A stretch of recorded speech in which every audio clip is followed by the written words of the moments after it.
Hey everybody, it's Sean from FM99, and we're here with the FM99 Backstage Pass presented by Area 51 Tobacco and Novelties, and I'm being joined by Miles of Slightly Stupid. What's up, man? Good morning, man. It's nice and bright and early in San Diego.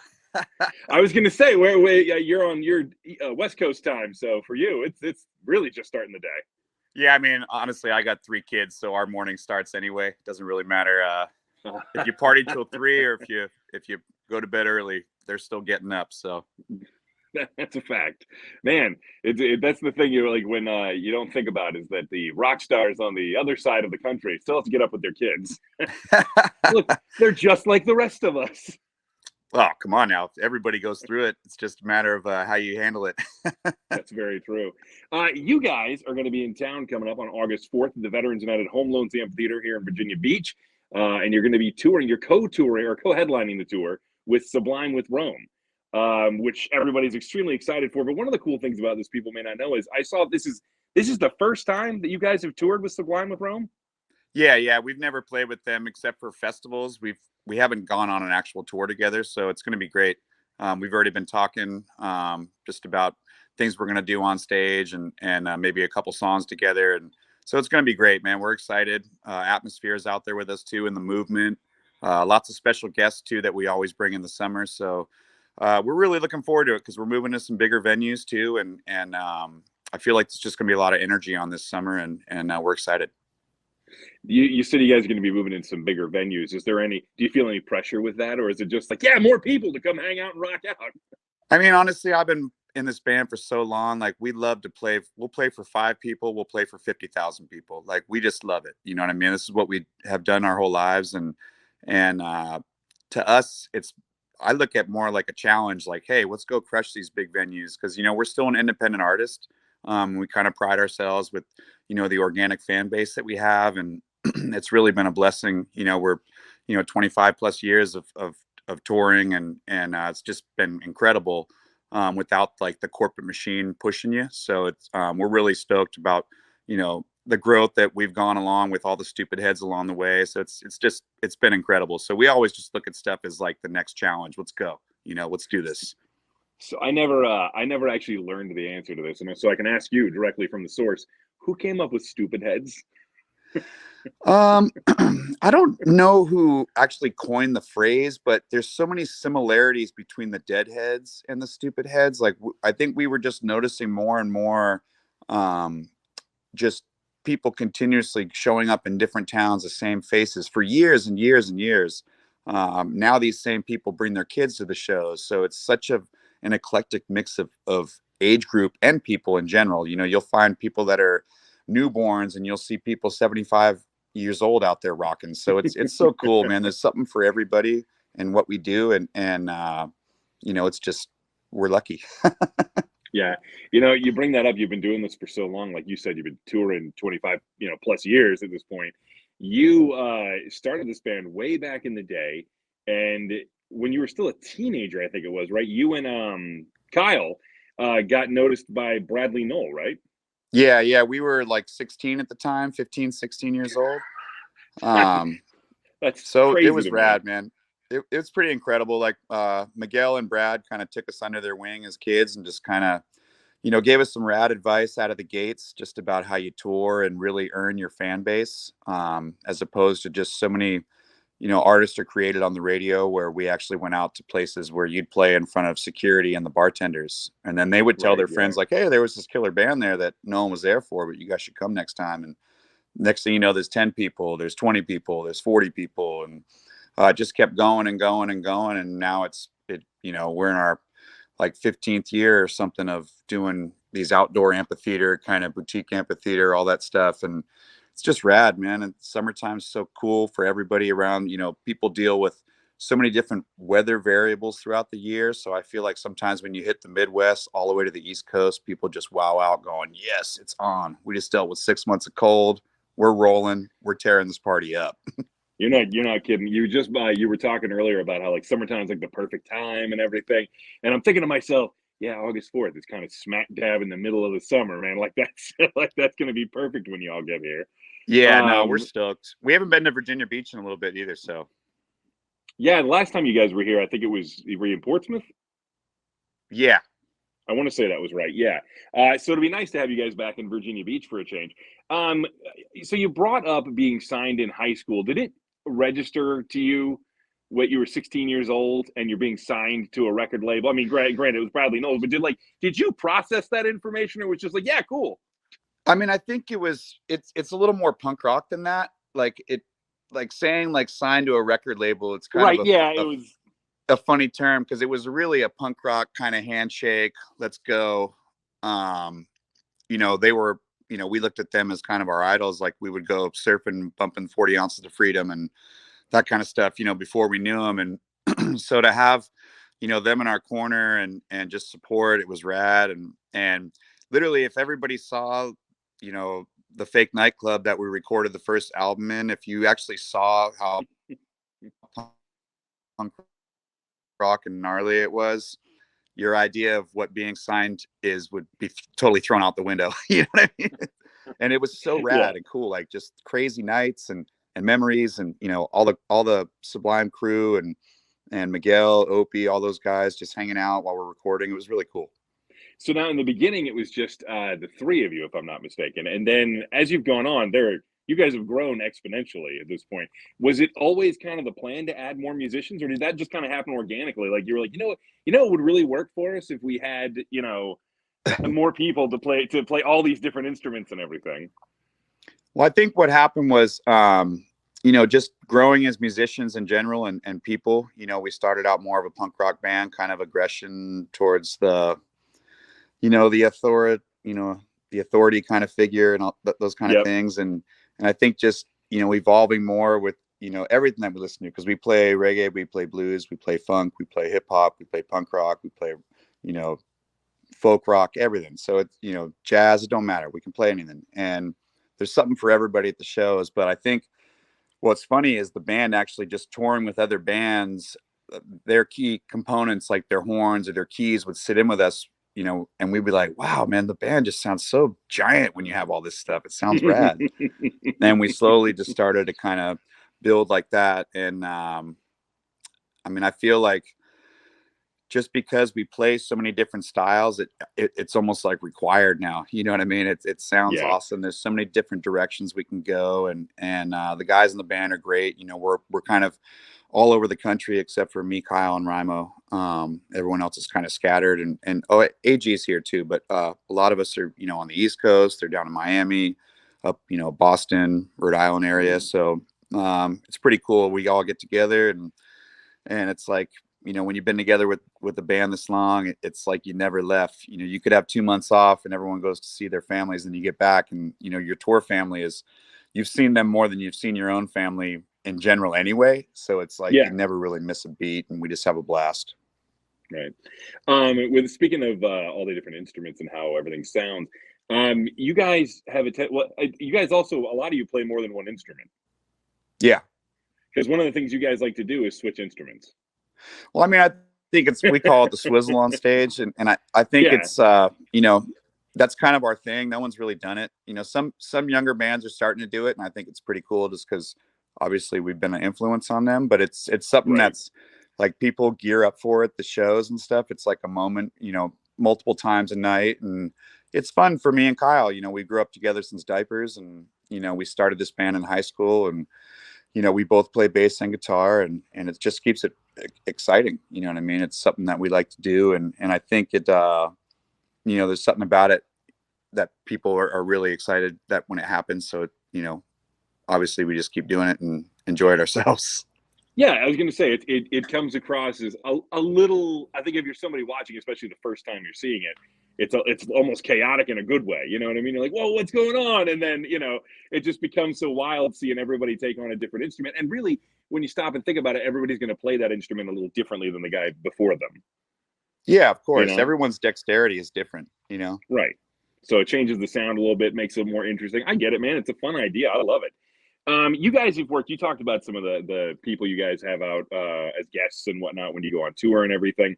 And you guys have played with huge names, whether it be in the reggae genre in general. I mean, you've played, you've worked with Yellowman, Alistair Campbell from UB40, Don Carlos. Is there anybody you haven't gotten a chance to do one of these guest spots with yet that's still on your bucket list? I mean, I don't know, man. It's like I feel like we get to just work with everyone that we love, and it's Yeah, amazing. You know what I mean? I feel yeah, like everyone that we tour with, that's kind of like our main goal is like you have to do something together with everyone that you tour with. Um, and that just keeps it special for fans always. You know what I mean? When the tour package is doing a song together, it's incredible. You know what I mean? And it's what people, you wait all day for stuff like that because it lets them know, like, yeah, this is like one big bro band camp out here. Like we're having a blast together, and there's no like camps and things like people are on this side or that side. We're all out there to right. bring the best show to the cities, and I mean we pretty much handpick every lineup that we do every summer, just so we can ensure that it's going to be a great time, not only for us but for the fans.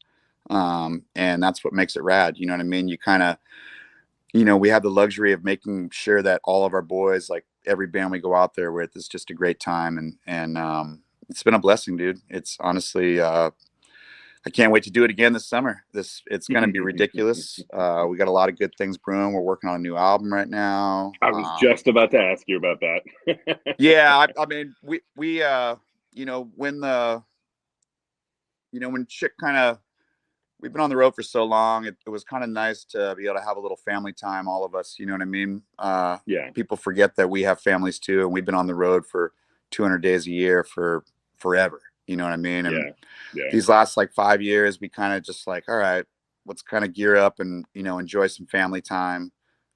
Just because, as anyone with kids knows, you don't get that time back, and I feel Right. like all of us were missing all that stuff.